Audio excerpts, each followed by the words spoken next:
tutaokolewa? Swali aliuliza kwake Mwokozi wetu, na hata leo tupaswa kujiuliza, kwa njia ipi tutaokolewa?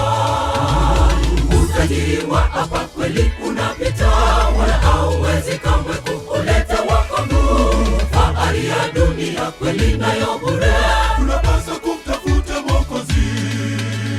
Naye Zakayo kapanda juu ya mkuyu ili amwone Yesu naye aokolewe. Ni mara ngapi tumemtafuta Bwana, na ufalme wake unapita. Utajiri wa hapa kweli unapita, wala hauwezi kamwe kuleta wokovu. Fahari ya dunia kweli nayo bure, tunapaswa kumtafuta Mwokozi. Kuwa na mali kweli bila Yesu bure, kujiita Mkristo bila upendo ule. Tujiulize, vipi twalinda nafasi? Tufanye nini tupate okoka?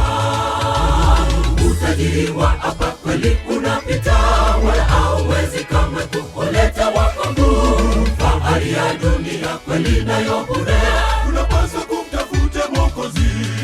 Tutafute ufalme wake kwa wema, tuonyeshe pendo tena, tuangaze nuru. Utajiri mazuri ya dunia yanapita, tutafute Bwana.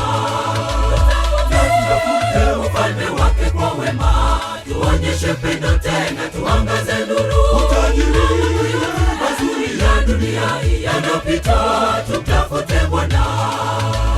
Tutafute ufalme wake kwa wema, tuonyeshe pendo tena, tuangaze nuru. Utajiri mazuri ya dunia yanapita, tutafute Bwana. Tutafute ufalme wake kwa wema, tuonyeshe pendo tena, tuangaze